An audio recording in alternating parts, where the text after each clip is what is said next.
Okay, this is going to be a quick introduction to some of the tools that Excel offers for statistical data analysis that can be used as maybe a stand-in for some of the more expensive statistical packages like SPSS that are maybe user-friendly but not necessarily cheap, and sort of packages like R, which are free and you can download and are great and powerful, but are not necessarily user-friendly. And Excel has a tool that sort of sits in the middle of that. But in order to be able to use Excel's statistical analysis tools effectively, there's a couple quirks that I think are worth understanding and knowing. So the first thing to know is that the data analysis tool pack that comes with Excel doesn't come pre-installed. You have to go through an extra step to be able to access it. And so if you're looking around on your Excel ribbons looking for where this data analysis tool is, it's probably not there unless you've taken the extra step to install it. And so the way that that works is I'm going to go to File and down to Options. And this is where it gives me a variety of things that I can customize about how I want Excel to interact with me. And I'm going to click on add-ins because there's an add-in that I want to include into Excel. And there's a couple different things here, and I'm going to click Analysis Tool Pack.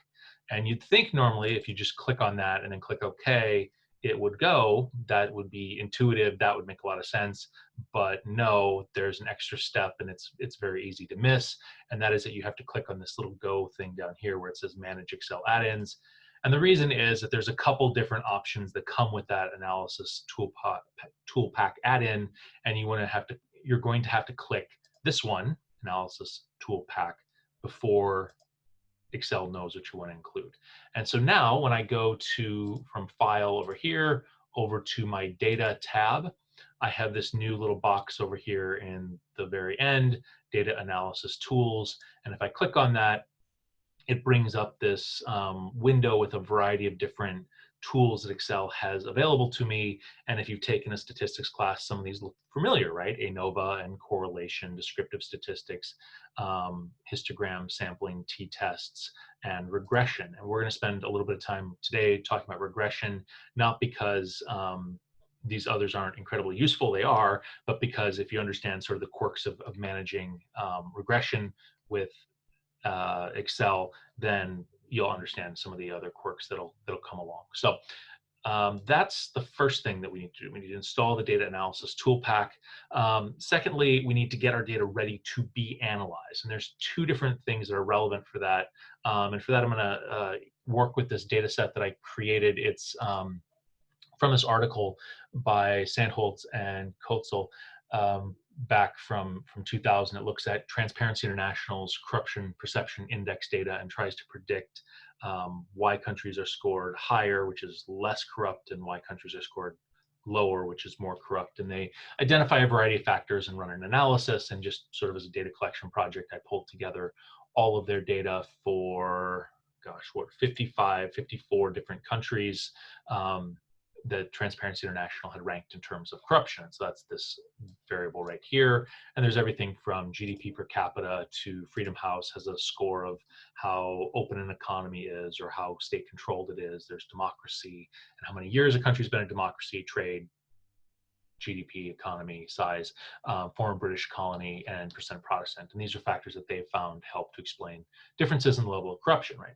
So we have a lot of variables, and that would normally be helpful for a multivariate regression analysis of our dependent variable corruption perception index, which is a continuous interval ratio variable that we can analyze.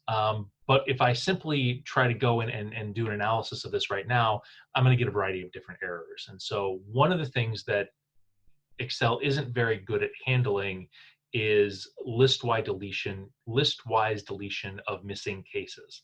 And what I mean by that is that if you look here at Cameroon, Cameroon has a value for the corruption perception index. Great.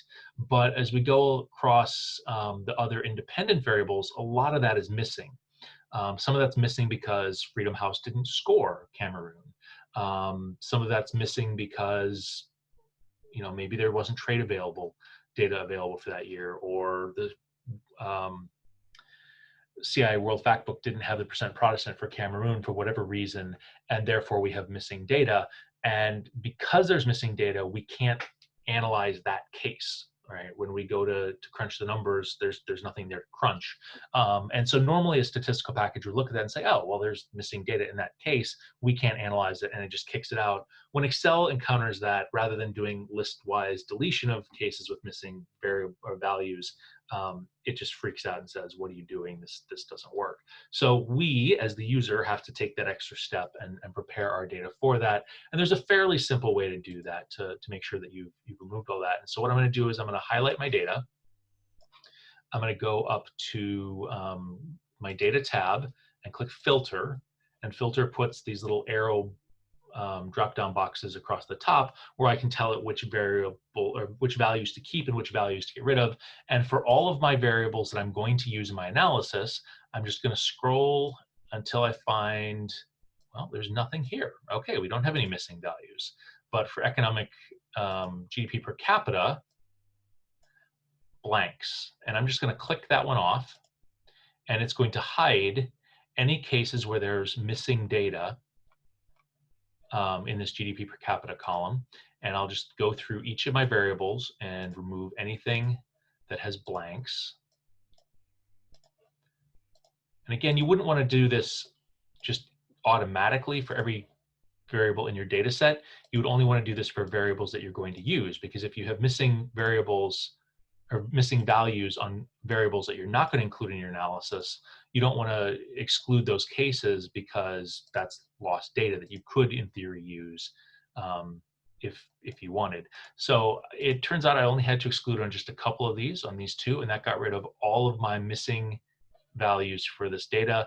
I still can't just run my analysis on this data set the way it looks right now, because those cases aren't gone, they're just hidden, right? So if I'm looking at these blue numbers along the side, they're counting normally, and then I get to 8, and then it jumps to 10. And the reason is that 9 case isn't gone, it's just hidden. But what I can do is I can just simply pick my data up, copy it, and add it to a new sheet. And I might even rename that sheet data for analysis, which reminds me that I've gone through the effort of removing the missing cases, and I can now do a statistical analysis on this data without it throwing an error message at me, and reminding myself that this is my original data. And again, you know, if I had, let me get rid of this here, unfilter, cases come back. If I did want to just do an analysis of corruption perception index and democracy, I can use Cameroon. So I don't want to delete Cameroon from my data set altogether. I want to have that available to come back to. So I'm looking at my data, and I've gotten rid of all my missing cases, and that's great. The other thing that Excel really freaks out about is when your independent variables aren't next to each other. And so just for the sake of example, I'm going to insert a column here of sort of missing stuff, and maybe even to illustrate a little bit further, I'll put my dependent variable in that column, in that new space. And now I'm going to go and I'm going to do an analysis and try and run a regression, and I'll show you what happens when you don't have things arranged properly in your data set. So I've clicked on this data analysis. I brought up my box with all my different options. I'm going to find regression on here, and I'm going to click OK. And it pops up sort of a information box where it's going to ask me where I want to get things from. And my Y range is my dependent variable. I'm going to note that my data has variable names across the top, so I'm going to click labels right now. And that's useful because I'll want to be able to label my variables and know what they are when I'm looking at the output. And so I'm going to grab corruption perception index from 1996, and that will be my dependent variable.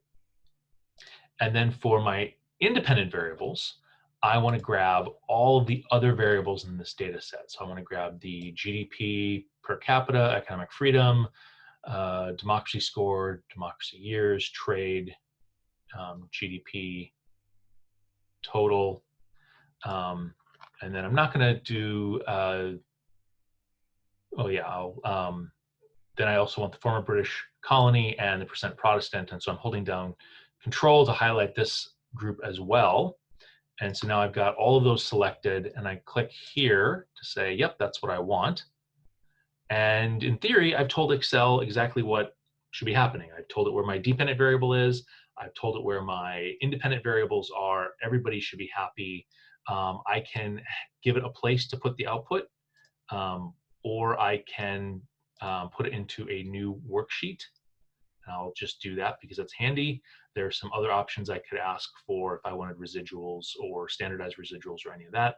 I'm not going to stick with that right now. At this point, I'm just going to click OK. And it says an error. It says regression input range must be a contiguous reference. And what that's referring to is the fact that for these independent variables, I didn't select as just one solid block. And so if I click cancel here and go back to the way my data was set up originally with corruption perception index over here in column B and nothing there, now I have my dependent variable in this column, and all of my independent variables are right next to each other. And there's no missing values at all. And so now when I go and run this analysis and go regression and tell it I want to use this as my dependent variable, corruption perception index. And for my independent variable, I want all of these other things. And I'm selecting just in one solid block and tell it that that's what I want. Got labels at the top. I'm not asking for any additional bits of information. I want it generated as a new worksheet, and I should be able to click OK and have it run.